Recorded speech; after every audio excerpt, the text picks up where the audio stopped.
বন্ধুরা, আজকে একটা নতুন গল্প নিয়ে আসলাম তোমাদের মাঝে। এটা সত্য এবং বাস্তব জীবনের ঘটনা। শেষ পর্যন্ত শোনার অনুরোধ রইল। শুনলে তোমার মধু চলে আসবে। দেরি না করে চলো শুরু করা যাক। আমি যখন নব যৌবনে পা রাখলাম, ঠিক তখনই মা চিন্তা করল আমাকে বিয়ে দেওয়ার জন্য। কারণ আমরা খুবই গরিব ছিলাম, তাই আমার মা সবসময় চাইত আমাকে ধনী পরিবারে বিয়ে দেওয়ার জন্য। অবশেষে মা আমাকে একটি বড়লোক বাড়িতে, বড়লোকের ছেলের সাথে আমাকে বিয়ে দিল। আমার স্বামীর অন্য একটি মেয়ের সাথে সম্পর্ক ছিল। বিয়ের প্রথম রাতে আমার স্বামীর প্রেমিকা তাদের বাড়িতে এসে হাজির। তারপর আমার স্বামী তার প্রেমিকাকে নিয়ে তার রুমে চলে যায়। আর এদিকে আমার দেবর এই অবস্থা দেখে আমাকে টানতে টানতে আমার দেবর ঘরে নিয়ে। তারপর আমার দেবর আমার সাথে সারা রাত। হ্যালো বন্ধুরা, আমার নাম কোহিনূর। আমি একটা গরিব ঘরের মেয়ে, আর আমার বিয়ে একটা বড়লোক ফ্যামিলিতে ঠিক হয় 2 মাস পরেই কাজের সাথে আমার বিয়ে। আমার মায়ের ছেলে খুব পছন্দ হয়েছিল, তাই আমাকে বলতো, কোহিনূর, তোর কপাল ভালো যে এত ভাল ফ্যামিলিতে তোর বিয়ে ঠিক হয়েছে। বাবা আমার 8 বছর বয়সে মারা যান, তাই মা অনেক কষ্টে আমাকে মানুষ করেছেন। আত্মীয় স্বজনের কাছ থেকে কিছু কিছু সাহায্য নিয়ে বিয়েটা ভালোভাবে দেওয়ার চেষ্টা করছিলেন। আমিও আমার বিয়ে নিয়ে খুব খুশি, তাই আমি যে সেলাইয়ের কাজ করতাম সেখান থেকে কিছু কিছু টাকা জমালাম, যাতে বিয়ের দিন সুন্দর করে সাজতে পারি। আমার শ্বশুর বাড়িতে মাত্র 3 জন লোক, আমার শাশুড়ি, স্বামী আর তার ছোট ভাই। শ্বশুর অনেক আগেই মারা গেছেন। সবাই আমার শ্বশুরবাড়ির খুব প্রশংসা করত, বিশেষ করে আমার স্বামীর। সবাই বলতো আমার শ্বশুরবাড়ির লোকজন খুব ভালো ছিল। দেখতে দেখতে আমার বিয়ের দিন এসে গেল। আমি পার্লার থেকে মেকআপ করিয়ে বিয়ের জন্য যে লজ ঠিক করা ছিল সেখানে পৌঁছলাম। মেকআপ করার কারণে আমাকে খুব সুন্দর লাগছিল। কিছুক্ষণ পরে বরযাত্রী নিয়ে পাত্রপক্ষ বিয়ের লজে পৌঁছান। এরপর দেখতে দেখতে আমাদের বিয়ে হয়ে গেল। বিয়ের পর সবার খাওয়া দাওয়ার পর আমার বিদায়ের সময় আসলে আমি মাকে ধরে খুব কাঁদলাম। কারণ মাকে ছেড়ে অন্য পরিবেশে চিরদিনের জন্য চলে যেতে হবে। তারপর সবাই মিলে আমাকে শ্বশুরবাড়িতে নিয়ে গেল। ওখানে আমাকে শাশুড়ির ঘরে বসে অনেকগুলো নিয়ম পালন করানো হলো, যার মধ্যে কয়েকটা আমি জানতাম, বাকিগুলো জানি না। সমস্ত নিয়ম পালন করা শেষ হলে আমাকে ঘর থেকে বের করে আমার বরের ঘরে নিয়ে গেল। ঘরটা আগে থেকেই ফুল দিয়ে সুন্দর করে সাজানো। এরপর আমাকে খাতে বসিয়ে মাথায় ঘোমটা টেনে দিল। সারাদিনের ধকলে আমি খুবই ক্লান্ত, তাই খুব ঘুম পাচ্ছিল, কিন্তু আমি চুপচাপ বসে থাকলাম স্বামীর অপেক্ষায়। 1 ঘন্টার বেশি হয়ে গেল, এখনও আমার স্বামীর কোনো খবরই নেই। আর একটা আশ্চর্যের ব্যাপার হলো, সারাদিনে আমার বর আমার সাথে একবারও কথা বলেনি, এমনকি কারো সাথে কথা বলতে ও শুনিনি। এইভাবে চুপচাপ বসে থাকতে থাকতে কখন যেন একটু ঝিমুনি ভাব এলো। হঠাৎ দরজার আওয়াজে আমার ঘুম ভেঙে গেল। তাকিয়ে অবাক হয়ে দেখলাম ঘরের মধ্যে কেউ নেই। তারপরে যখন দরজার দিকে তাকালাম তখন তো আমার চোখ কপালে ওঠার জোগাড়। কারণ দরজায় দাঁড়িয়ে আমার স্বামী, আর ওর সাথে একটা মহিলা, যাকে দেখে আমার পাগলি মনে হচ্ছিল। কারণ ওর জামা কাপড়ের জায়গায় জায়গায় ছেঁড়া ফাটা, আর সবসময় মাথা চুলকে যাচ্ছে। ওই মহিলাকে আমার স্বামীর সঙ্গে দেখে আমি অবাক হয়ে কাছে গেলাম। আমাকে দেখে ওই পাগলি আমার স্বামীর পিছনে লুকিয়ে পড়ল, যেন আমাকে দেখে ভয় পাচ্ছে। আমি আমার স্বামীকে বললাম, কাজেই মহিলাটিকে, আরে আমাদের ঘরে কি করছে? তখন কাজেম ওই মহিলাকে নিজের কাছে টেনে বলল যে, আমার বউ, আরে তুমি তোমার মতো সুন্দর করে সাজা। ও আমার তো পায়ের নিচ থেকে মাটি সরে গেল, কারণ আজকে আমার বিয়ে হয়েছে, আর আমার স্বামী একটা পাগলি মহিলাকে বহু বলছে, আর ওকে আমার মতো সুন্দর করে সাজাতে বলছে। শুনে তো আমার চোখ দিয়ে জল পড়তে লাগল। আমি আমার স্বামীকে বললাম, কাজের, তুমি এসব কি বলছো? এই মহিলা তোমার বয় কিভাবে? তোমার বউ তো আমি।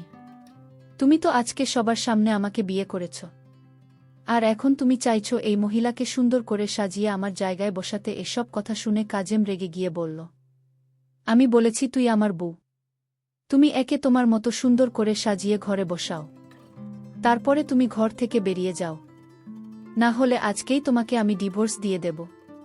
এ কথা শুনে আমার গা কাঁপতে লাগল। কারণ আমার মা অনেক আশা ভরসা নিয়ে আমার বিয়ে দিয়েছেন। যদি আমার ডিভোর্স হয়ে যায়, তাহলে তো আমার মা জীবিত লাশ হয়ে যাবে। আমার মা সারা জীবন শুধু দুঃখই পেয়েছি, আমি চাই না যে আমার জন্য আমার মা আবার দুঃখ কষ্ট পাক। তাই আমি কাজের কথায় রাজি হয়ে মাথা নাড়ালাম। তারপরে ওই পাগলি মহিলাকে বাথরুমে নিয়ে তৈরি করতে লাগলাম। তাকে আমার বেন আর সেটা পরালাম, যেটা আমার বিয়েতে শ্বশুরবাড়ি থেকে আমাকে উপহার হিসেবে দিয়েছিল। আর আমি ওই পাগলির ছেঁড়া কাপড় পরলাম আর মনে মনে কাঁদছিলাম। তারপরে ওই পাগলি মহিলাকে ড্রেসিং টেবিলের সামনে এনে সুন্দর করে মেকআপ করে আমার যত গয়নাগাটি ছিল সব করালাম। যাকে এতক্ষণ বিশ্রী লাগছিল তাকে খুব সুন্দর দেখাচ্ছে। ওই পাগলি জুয়েলারি পরে খুব এক্সাইটেড হয়ে গেল আর আয়নায় বারবার নিজেকে দেখে তালিবা যাচ্ছিল। ওই পাগলিকে রেডি করার পর আমি আমার স্বামীর দিকে ইশারা করলেন। আমার স্বামী ওঠে ওই পাগলির কাছে এসে ভালো করে দেখতে লাগল। তারপরে আমাকে ঘর থেকে বেরিয়ে যাওয়ার ইশারা করল। আমি কাঁচতে কাঁচতে বাইরে বেরিয়ে আসলাম। আমাকে দেখে কে বলবে যে কিছুক্ষণ আগে আমার বিয়ে হয়েছে? আমাকে দেখে যে কেউ পাগলি বলবে? এই বাড়িতে নতুন, তাই বুঝতে পারছিলাম না এত রাতে কোথায় যাব। কোনো উপায় না পেয়ে দরজার সামনে বসে পড়লাম, কারণ অন্য কোনো ঘরে যদি আমি যেতাম তাহলে আমাকে সবাই বলতো বিয়ের প্রথম রাতে বর এক ঘর থেকে বের করে দিয়েছে। তাই নিজের অসম্মানের আর ডিভোর্সের ভয়ে আমি চুপচাপ আমার স্বামীর দরজার সামনে বসে রইলাম। দুঃখে আমার ঘুম আসছিল না, তাই চুপচাপ বসে রইলাম। কিছু সময় পরে বারান্দায় কারো আওয়াজ পেয়ে তাকিয়ে দেখি আমার দেবর, ও আমাকে ওখানে দেখে চমকে ওঠে। তারপরে আমার ধরে টানতে টানতে নিয়ে গেল। মুখ ঢাকা ছিল বলে ও হয়তো আমাকে চিনতে পারেনি, আর আমিও কিছু বলতে পারছি না, কারণ এতে আমারই অসম্মান হবে। কারণ আমি সেই মেয়ে যাকে বিয়ের প্রথম রাতেই তার স্বামী ঘরের বাইরে বের করে দিয়েছে। ও হয়তো আমাকে ওই পাগলি ভেবেছিল, তাই টানতে টানতে আমাকে স্টোর রুমে নিয়ে একটা দড়ি দিয়ে বেঁধে ফেলে। তারপর আমি অবাক হয়ে দেখলাম যে সে আমার জন্য বাসি রুটি তরকারি আর কিছু ওষুধ নিয়ে আসলো, যেটা হয়তো এই পাগলের জন্য। কিন্তু আমি ওষুধ কিছুতেই খেতে পারবো না, কারণ আমি তো পাগলি না। দড়ি দিয়ে আমার পা বাঁধা ছিল, কিন্তু দুইটা হাত খোলা। ও আমাকে ওই বাসি রুটি খেতে বলল। আমি তাড়াতাড়ি মাথা ঝুঁকিয়ে না বললাম যে মাথা ঝোঁকালাম, তখনই আমার মুখ থেকে কাপড় পড়ে গেল। আর আমার দেবর আমাকে দেখে চমকে উঠল। ও বিশ্বাসই করতে পারছেন না যে এটা আমি। তারপরেও আমাকে বলল, তুমি এই অবস্থায় কেন? আমি কাঁদতে কাঁদতে ওকে সব কথা খুলে বললাম। ও আমার কথা শুনে মাথায় হাত দিয়ে বসে পড়ল। তারপর বলল, তোমার উচিত হয়নি দাদার কথা শুনে ওই পাগলিকে নিজের জায়গায় বসানো আর ঘর থেকে বেরোনো। এ কথা শুনে আমি বললাম যে তোমার দাদা আমাকে ডিভোর্স দেওয়ার আর এই বাড়ি থেকে বের করে দেওয়ার ভয় দেখাচ্ছিল। আর আমার ডিভোর্সের কথা শুনলে আমার মা জীবিত লাশে পরিণত হবে। তারপর আমার দেবর আমার পা থেকে দড়ি খুলে আমাকে ওর পিছন পিছন আসতে বলল। আমি ওর পিছন পিছন স্টোর রুম থেকে বেরিয়ে অন্য একটা ঘরে গেলাম, যেখানে আমার শাশুড়ি ঘুমিয়েছিল। আমার দেবর শাশুড়িকে ঘুম থেকে উঠে সমস্ত কথা বলল, যেটা শুনে আমার শাশুড়ির দীর্ঘ নিঃশ্বাস ফেল।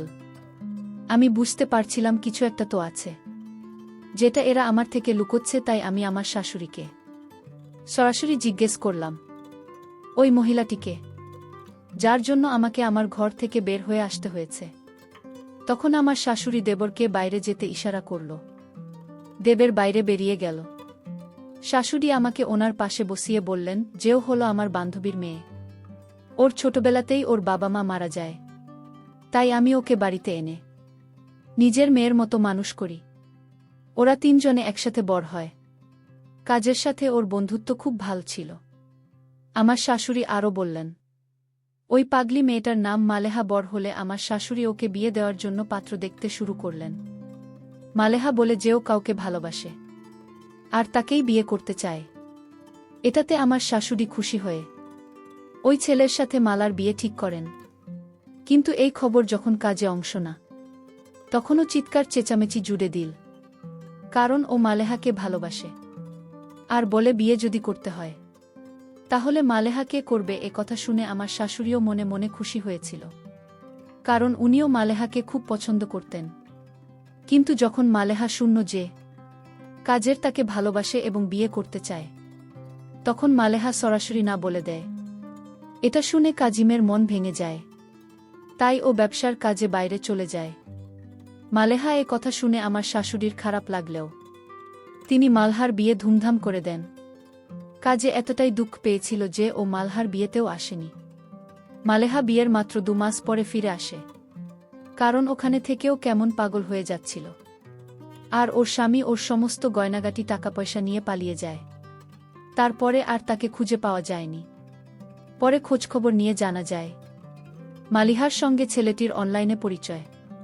তার মানে ছেলেটি একটা ধোঁকাবাজ, যে টাকা পয়সার লোভ ধোঁকা দিয়ে বিয়ে করেছিল। মালেহা তখন সন্তান সম্ভবা। এ কথা শুনে দুঃখে মালেহা পাগলের মতো আচরণ করতে শুরু করে। তারপরে যখন ওর বাচ্চা নষ্ট হয়ে যায়, তখন মালেহা পুরোপুরি পাগল হয়ে যায়। এই খবর যখন কাজের শুনে, ও তাড়াতাড়ি বাড়ি ফিরে মালহার খেয়াল রাখতে শুরু করে।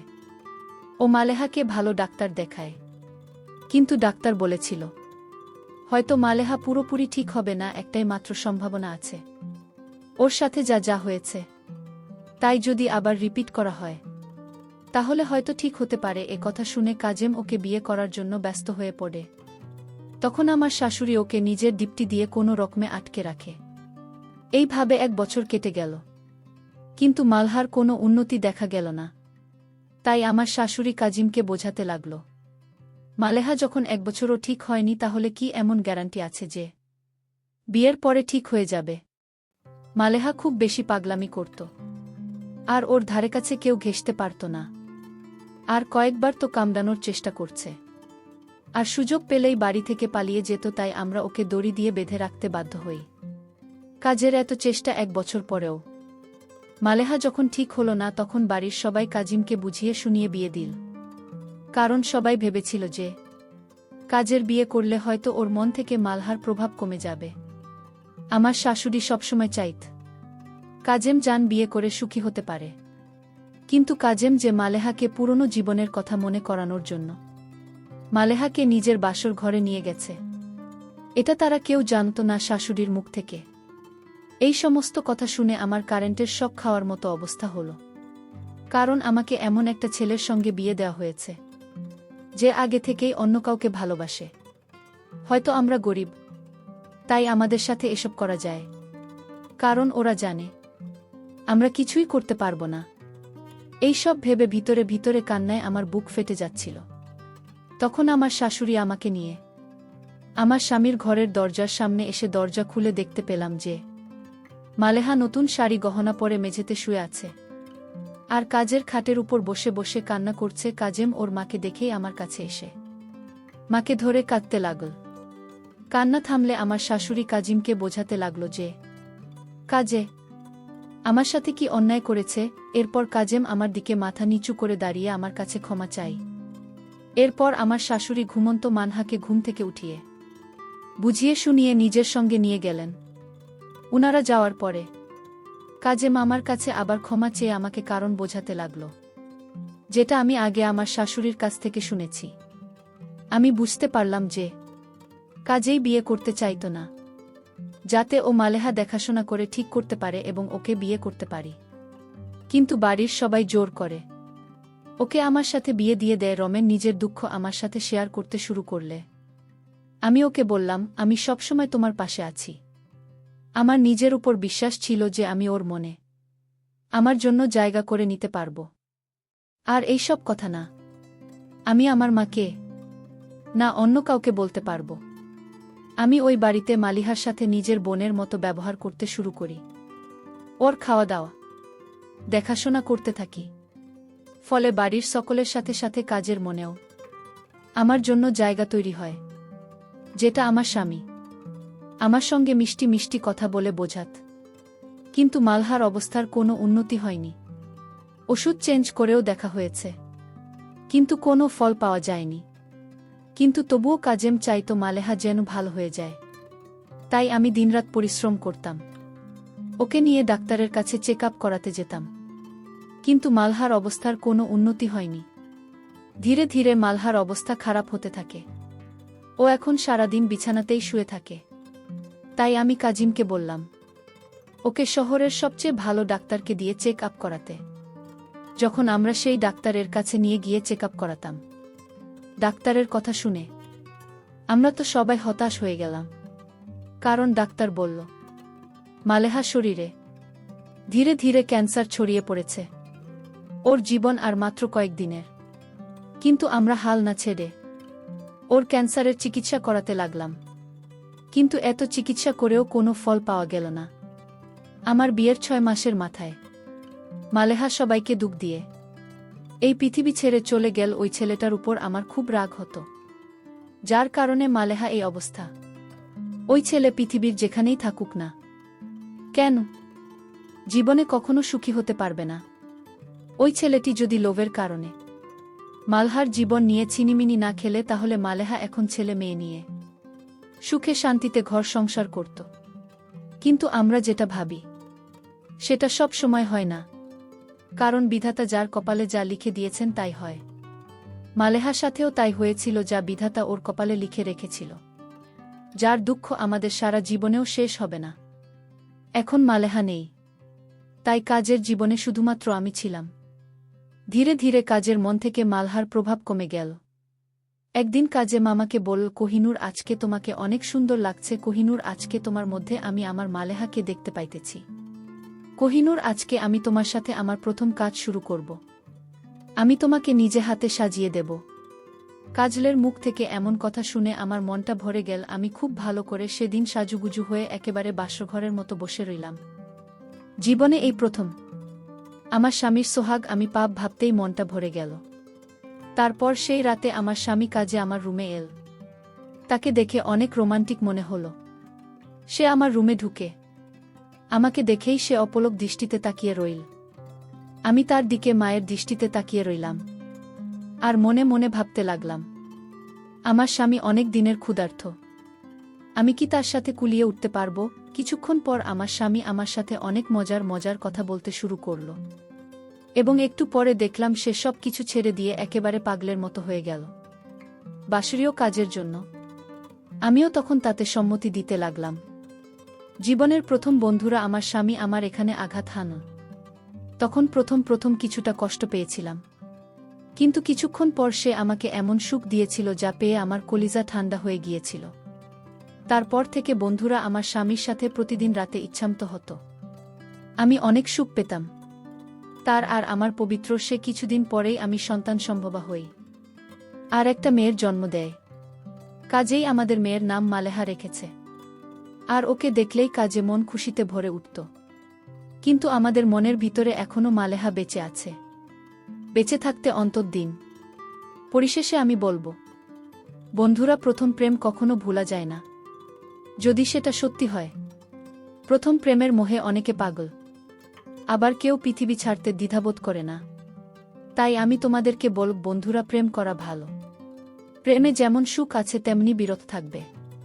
তাই বেশি আবেগী হয়ে কোনো রকম দুর্ঘটনা করার চেষ্টা করি না, তাতে আমাদেরই ক্ষতি, কারণ দিন শেষে কেউ কারো না। বন্ধুরা, আজকে এই পর্যন্তই। আবারও আসব তোমাদের মধ্যে নতুন কোনো ভিডিও নিয়ে। ভিডিওটি যদি তোমাদের ভালো লাগে তাহলে একটি লাইক দাও। প্রতিদিন আমি তোমাদেরকে একটা করে নতুন গল্প উপহার দিব। তাই তোমাদেরকে অনুরোধ করে বলছি, তোমরা যদি এরকম ধরনের ইন্টারেস্টিং গল্প পেতে চাও তাহলে দয়া করে আমার চ্যানেলটি সাবস্ক্রাইব করো। পরিশেষে তোমাদের সকলের সুস্বাস্থ্য কামনা করি। ভিডিওটি দেখার জন্য তোমাদের সকলকে অসংখ্য ধন্যবাদ।